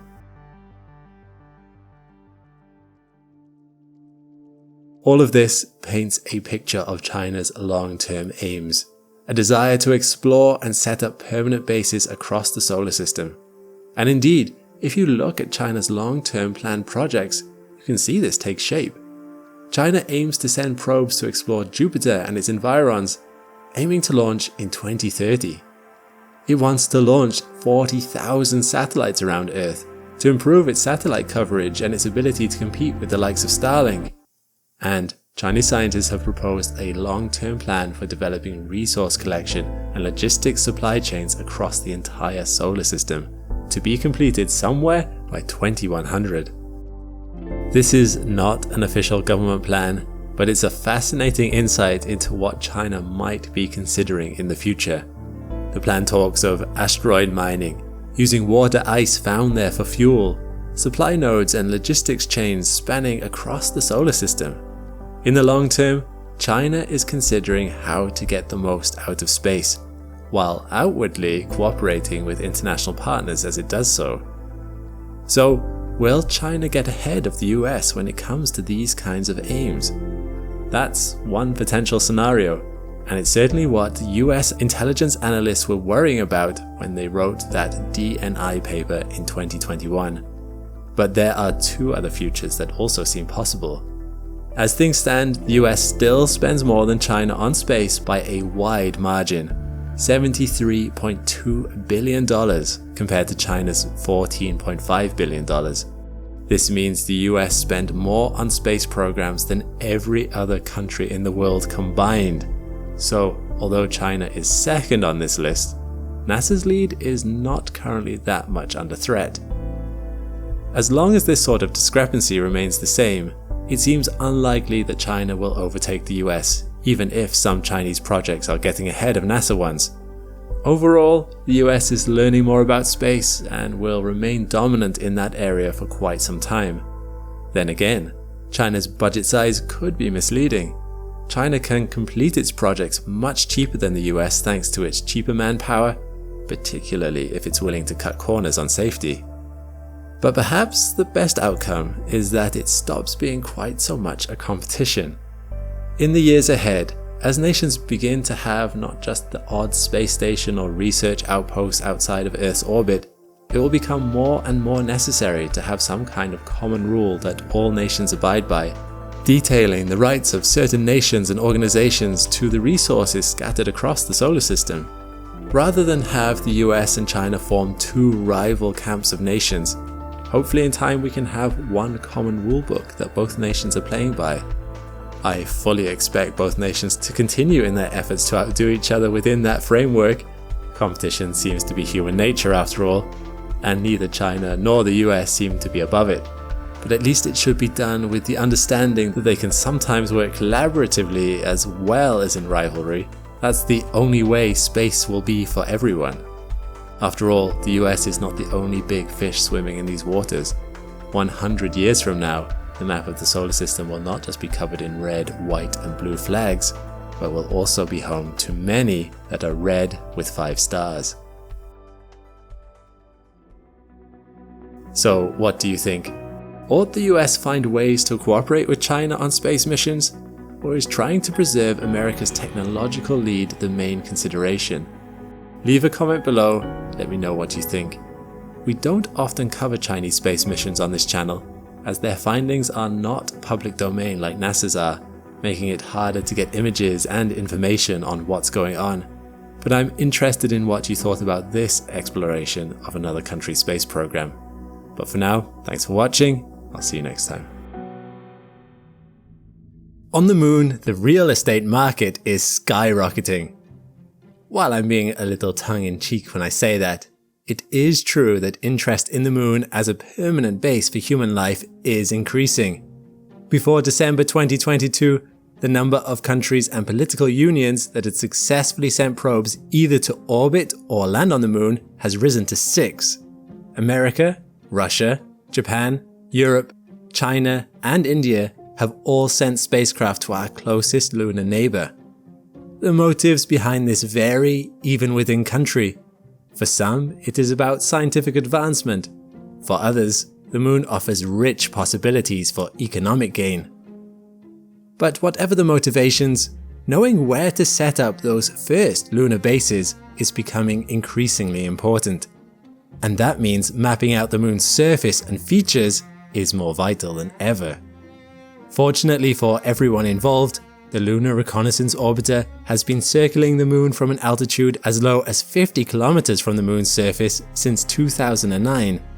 Its mission has been to map out the moon's surface in detail and to enable scientific discoveries that help us understand the processes that take place up there.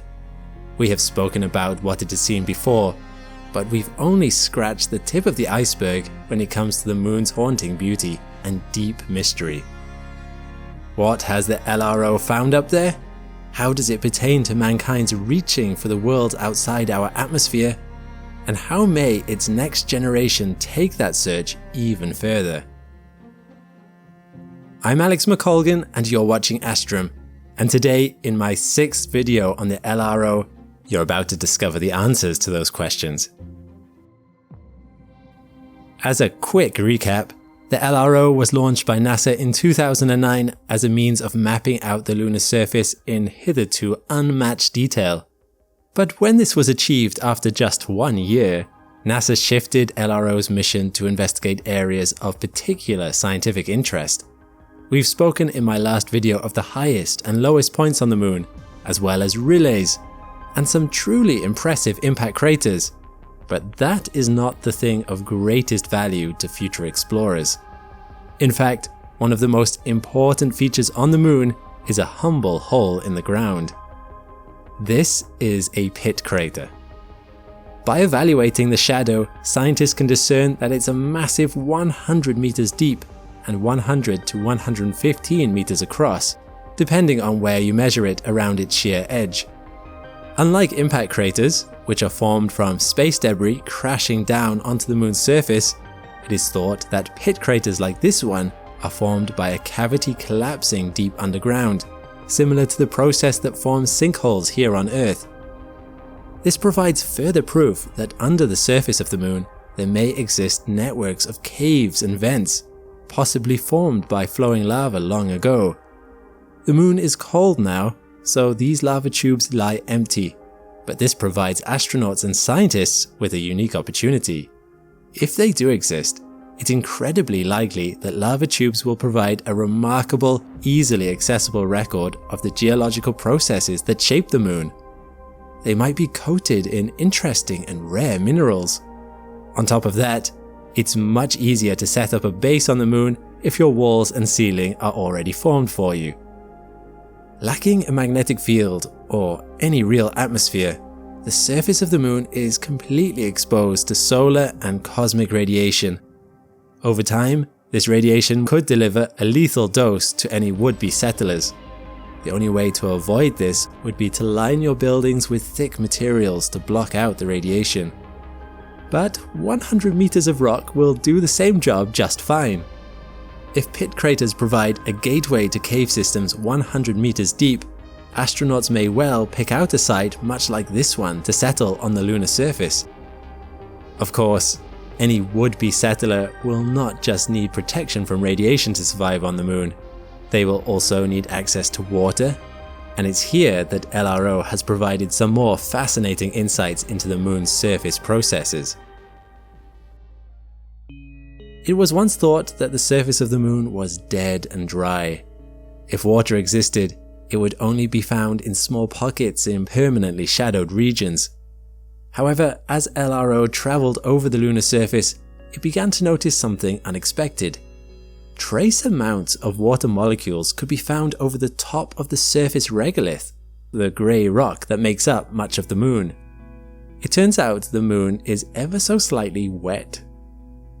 This wetness was even observed to move around in a sort of lunar water cycle, both by region and by time of day. Around noon, when the moon's surface was hottest, the water seemed to dissipate, but then would return with the evening. Scientists do not understand everything about this process. Where did this water come from? Why did it not all evaporate into space? But LRO's observation means that the locations on the moon that might be viable for a lunar base is suddenly much wider. If this trace amount of water could be collected, you would not need to build your base next to a permanently shadowed region, which is convenient because PSRs are far colder than we at first thought. The moon has very little axial tilt, a little over a single degree. This means that at the poles there exist craters that are never pointed directly at the sun. No matter what time of day or year, the sun never casts light into their mysterious basins. Naturally, a location that never sees any sunlight is bound to be cold. However, scientists were not prepared for exactly how cold it turned out these regions were. For context, at the equator, temperatures on the moon fluctuate between 120 degrees Celsius during the day and minus 130 degrees Celsius during the night. LRO houses a diviner instrument, which uses 7 thermal infrared channels to measure surface temperatures. With it, LRO found a polar crater that had temperatures as low as minus 250 degrees Celsius, making it the coldest temperature measured on any object in the entire solar system. That's colder than the average temperatures of Uranus, Neptune, or even Pluto. The crater edges shielding these areas from solar radiation might have created the perfect storage location for housing water ice, but other more interesting, useful compounds could be found there too. Carbon dioxide, carbon monoxide, dinitrogen, and argon perhaps. These compounds could be useful for settlers, and so accessing these materials might be extremely useful in spite of the chilling cold. But because it's so dark down in these craters, it's difficult to know for sure exactly which craters house what. It would be unfortunate to build a scientific base, only to discover that the crater next to you was completely empty. Sadly, LRO's onboard camera, the LROC, is not capable of piercing this darkness. But there is a new camera circling the moon that can. The reason why I said in the intro that 6 countries had sent probes to the moon before December 2022 is that on the 16th of December, that number actually rose to 7. After a 4.5-month journey, South Korea's Danuri probe just arrived in lunar orbit. NASA has actually been working closely with South Korea on Danuri, providing them with scientific expertise and communications and navigation support in a spirit of mutual international scientific collaboration. In thanks, South Korea's Kari space program gave NASA 7 kilograms of space on their Korea Pathfinder Lunar Orbiter, or Danuri as it's locally known. A composite word made from dal, which means moon, and nurida, which means enjoy. NASA considered what scientific instrument could be best placed on Danuri, and in the end they went with a device known as ShadowCam, a younger sibling of LRO's own narrow-angle camera, with one notable enhancement. Thanks to its 200 times sensitivity, it turns images like this into images like this. This incredibly clear image is of Shackleton crater, found at the moon's south pole, the first ever site photographed by LRO. And now, thanks to Danuri and ShadowCam, we can properly peer into its inner basin. It turns out that Shackleton does not look that different from many of the other craters on the moon. Its cratered floor is covered in bumpy hummocks. Sadly, there is no obvious ice here. Perhaps this is because Shackleton is a smaller crater, meaning that the temperatures within do not drop quite so low as would be needed for ice to reliably form. One point of interest is the clear trail left by a boulder as it rolled down the crater side, visible near the top of the image. Such tracks are common on the moon, as the lack of wind means that any disturbance of the dusty ground is never covered up again. This track could be extremely old. This is the only image released by ShadowCam so far. However, Danuri intends to orbit the moon for the next year at least. In that time, it will hopefully drive back the shadows on all of the moon's hidden terrain. So, there you have it. Thanks to the LRO, and now Danuri, the surface of the moon is being mapped in clearer and clearer detail. Processes such as the lunar water cycle are being understood more deeply, and the way is being paved for future missions to actually land on the moon through the discovery of compounds vital to human life. And that's not even mentioning the developing scientific understanding of the origins and history of the moon that is coming about as we uncover its geological record. When scientists one day arrive on the moon to study this record firsthand, it will be thanks to this data that they will know where to go. As the number of nations settling on the moon increases, they will rely more and more on LRO and Danuri's information to know where to construct. That's what excites me most about all this.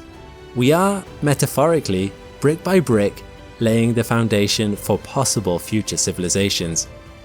Thanks to the knowledge being developed by these orbiters and pathfinders, one day, millions of humans might just call the moon by another name.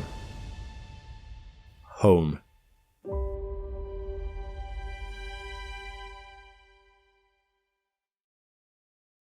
When you think of the space race, you probably imagine the tense Cold War era battle between the US and the Soviet Union. But what if I told you there was another player in the game?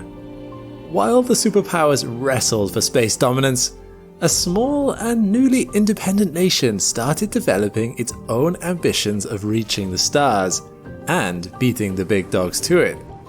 The story of Zambia's space program is a great example of humanity's overpowering curiosity to explore and understand the cosmos no matter where we're from, and how far we're willing to go to do so. It's also a reminder that history is shaped by those who get to tell it, and it isn't only the loudest voices that leave the biggest legacies. I'm Alex McColgan, and you're watching Astrum. Join me today as we dive into the little-known story of the Zambian space program, their proposed mission, unconventional training practices, and the lasting impact of their leader's vision. After World War II, the US and the Soviet Union realized that in a world with nuclear weapons, there can only be one superpower. They entered a bitter struggle for dominance, each racing to stay one step ahead of the other, engineering increasingly powerful rocketry and weapons technology. It didn't take long for their arms race to become a space race. By the early 1960s, new milestones in space exploration were being made every year. Both programs had unwavering political and public support, which meant lots of funding, press, and progress. All eyes were on them, and the stakes were super high. Half a world away, Edward Mukuka Unkoloso was watching too. A passionate science school teacher, he dreamed of one day creating his own Zambian space program to rival those of the Americans and Soviets. The only problem, his country was facing its own political struggle, the struggle for independence. Zambia, then called Northern Rhodesia, had been under British colonial rule since 1888. Through the 1950s, Zambians grew increasingly disillusioned with colonialist policies such as racial discrimination and limited political representation for Africans. Nkoloso was one of these Africans. After fighting in World War II on behalf of Britain, he opened a school for Zambians, which was promptly shut down by the British authorities. This pushed him to join the Zambian resistance movement and later the United National Independence Party. Nkoloso also worked hard for both causes close to his heart. While one hand was fighting for Zambian independence, the other was building the Zambia National Academy of Science, Space Research and Philosophy, which opened in 1960. The details of what went down at his academy are murky, but it seems this is where Nkoloso's idea for a Zambian space mission emerged. He was going to send Zambian astronauts, or Afronauts as he called them, to the moon and then to Mars. And he was going to do it before the US or the Soviet Union. We have been studying the planet through telescopes at our headquarters and are now certain Mars is populated by primitive natives, he says. Specially trained space girl Mata Mwambwa, 2 cats, also specially trained, and a missionary will be launched in our first rocket. But I have warned the missionary he must not force Christianity on the people of Mars if they do not want it. If you're wondering about the cats, they were thrown in partly for companionship for Marta, partly as a survival testing device. Marta was to throw one out onto the Martian surface on arrival, and if it survived, she'd know it was safe for her to emerge too. In 1964, Nkoloso announced his mission was ready. The first rocket was planned to launch on Zambia's Independence Day, October 24th, 1964. Now, going up into space is never an easy task. You've got to be in tip-top physical and mental shape to be an astronaut. In the early days of the space age, some training exercises were grueling or even downright dangerous. In the 1960s, cosmonauts were undergoing all kinds of rigorous physical training and conditioning. For instance, they were put in a centrifuge to recreate the intense G-forces of launch, which is incredibly dangerous as it puts a lot of strain on your heart and lungs. Such training could lead to oxygen starvation and cause trainees to pass out. It also limits the ability of your heart to pump blood upwards against gravity to your brain and other vital organs. Long-term exposure to multiple G-forces can lead to complications like arrhythmias over time. Cosmonauts also underwent parabolic flights for weightlessness training, named for the parabolic flight path the aircraft follows. At the top of the curve, the acceleration of the aircraft cancels out the acceleration due to gravity, achieving a feeling of momentary weightlessness for the passengers. It's kind of like when you're on a swing, and at the highest point of your swing, you feel weightless for just a moment. Except in an aircraft with the right trajectory, you can feel that microgravity for up to 40 seconds. While effective, these flights were risky due to the high potential for mechanical failure or pilot error, as only the most skilled pilots at the time could pull off the precise maneuvers needed. Cosmonauts also had to be prepared to confront an incredibly harsh environment in the event their mission might land far from recovery zones. Wilderness survival training in Siberia was an essential part of mission training, which sounds absolutely brutal. Even in modern times, the lengths some will go through to reach out for space can be quite perilous. Daredevil Mike Hughes discovered that after constructing his own homemade rocket in an attempt to prove his belief that the Earth is flat. In February 2020, his rocket tragically malfunctioned during a test flight, killing him instantly. While no one died in the Zambia space program, its training definitely raised some eyebrows.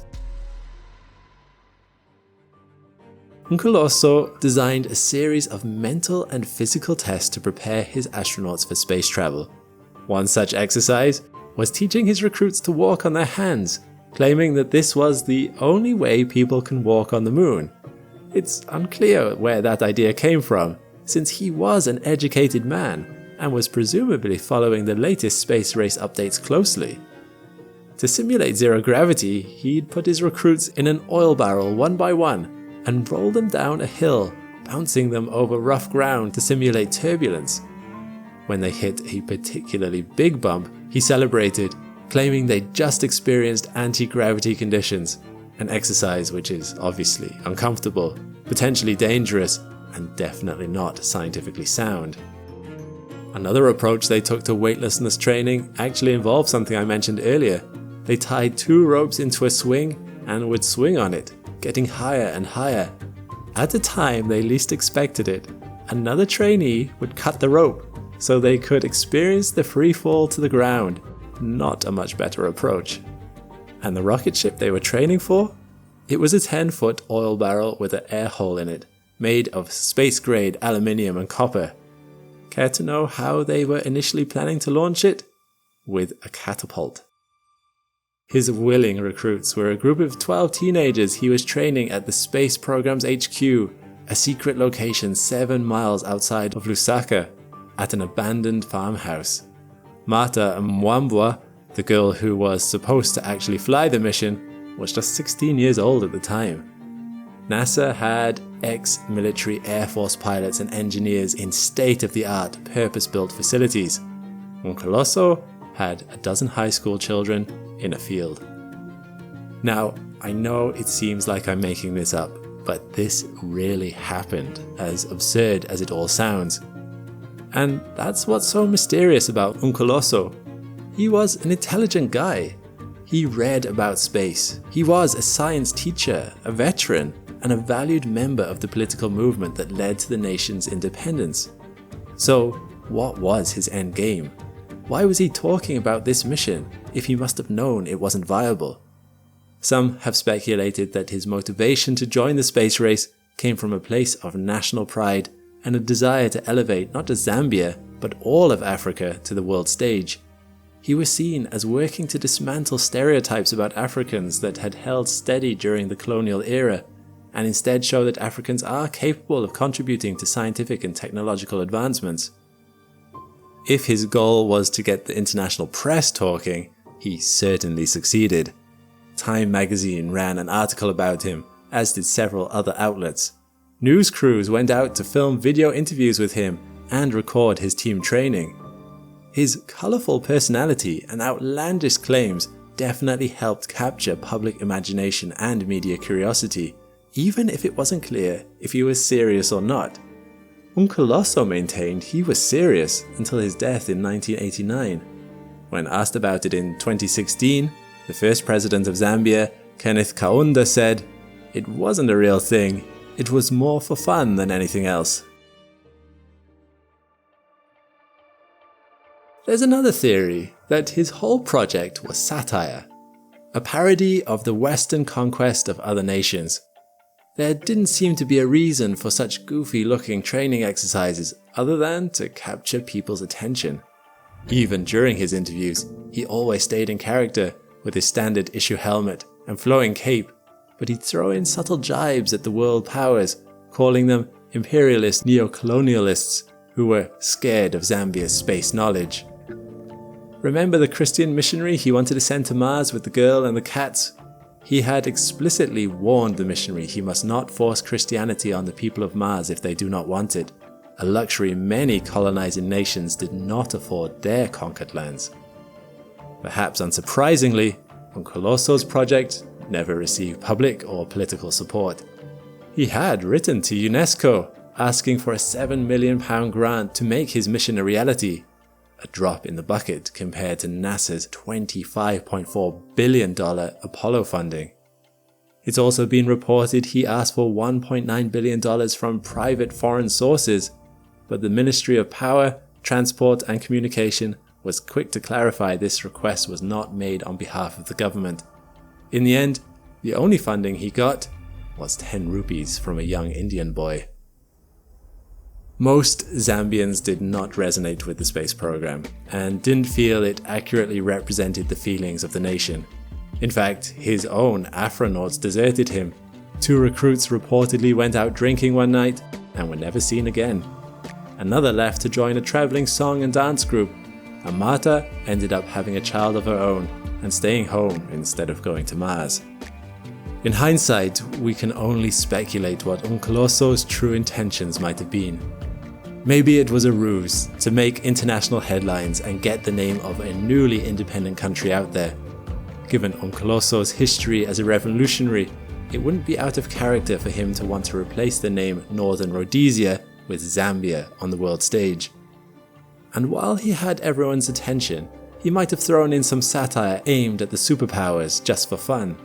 Or he might have hoped, against all odds, that their hard work and determination would impress the right people and actually get Zambians into space.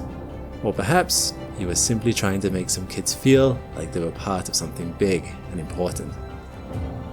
What we do know is that he never let setbacks squander his determination and belief in his vision.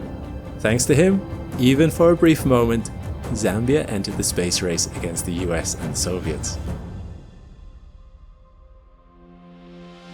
This is a vibrant story of one man's audacity, determination, and self-belief. The reality is that not everyone who dreams of making it into space ends up going there. But whether he meant to or not, Uncoloso told the world, "We are here, we are Zambian, and we are free." In a way, he reminded us that those epic, larger-than-life endeavors like reaching for the stars and exploring the vastness of the universe stem from a desire innate in us all. And that in itself makes it a story worth telling. Thanks for watching. If you like this video, you might like my others about space history. Have you heard of the Apollo 15 postal scandal that landed 3 revered astronauts in a congressional hearing? Click here to watch it next. Thanks for watching, and thanks to our crew of Astromnauts over at Patreon who help us make science knowledge freely available to everyone. Chasing the algorithm can be hit and miss sometimes, so your contributions help us keep making the content we love. And if you haven't already, but you want to join the Patreon, there's never been a better time to get in on the party. Just sign up with the link in the description. When you join, you'll be able to watch the whole video ad-free, see your name in the credits, and submit questions to our team. Once again, a huge thank you from myself and the whole Astrum team. Meanwhile, click the link to this playlist for more Astrum content. I'll see you next time.